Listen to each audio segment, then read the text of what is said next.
Bonjour. Alors vous allez rentrer en formation Maker No Code avec Pexar et on va pouvoir se suivre l'un et l'autre pendant environ 2 mois. L'idée de cette vidéo, c'est de vous présenter l'ensemble des outils que je mets à votre disposition, de façon à ce que vous puissiez vous repérer et progresser tranquillement dans l'acquisition des compétences qu'on se donne au début de la formation. Alors soit vous l'avez parce que vous avez souscrit ou vous avez ouvert un plan freemium chez Pexar.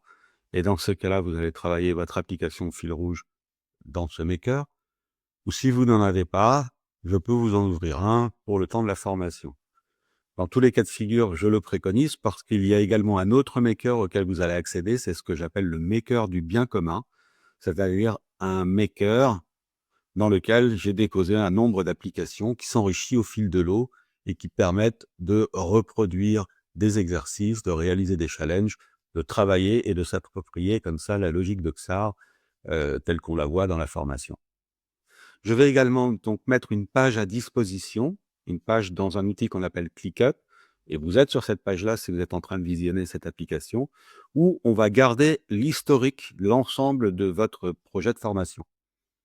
On y reproduira nos comptes rendus de session, on y ajoutera des informations utiles pour la formation et notamment les accès aux différentes ressources. Je le fais avec 2 objectifs. Le premier, c'est évidemment de garder une archive de cette formation, qui vous permettra, si vous le souhaitez, plus tard d'y revenir. Ce sera vous qui déciderez, en fait.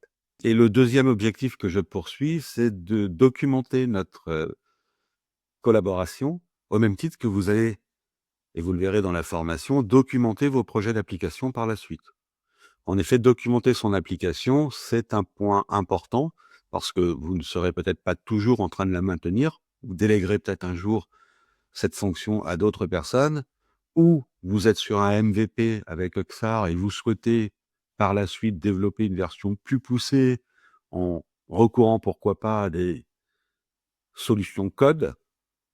Et dans ce cas, si vous travaillez avec une équipe externe, elle appréciera d'autant plus que vous avez documenté l'ensemble de votre projet, de l'expression du besoin jusqu'à la réalisation de l'application. Donc, c'est à moi de montrer l'exemple, c'est pour ça que je fais cette page. Également, vous accédez au contenu asynchrone de la formation XAR sur une plateforme qui s'appelle TeachEasy. Là, c'est pareil, vous allez pouvoir donc vous connecter et suivre au fil de l'eau l'ensemble des modules, exercices et chapitres qui constituent la formation.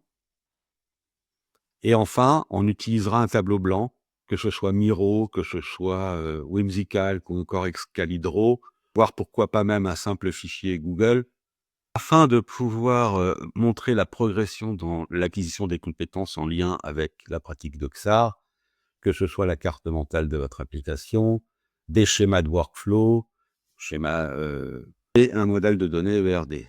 Et à ce titre, je vous mets à disposition des éléments constitutifs de ces points d'attention qui sont des parties intégrantes de la formation. Voilà, je crois avoir fait le tour.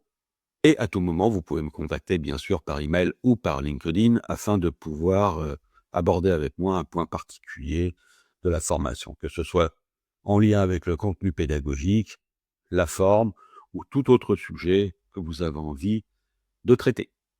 Alors, je vous dis bienvenue. Je sais par avance qu'on va passer un très bon moment ensemble et je vous dis à tout de suite.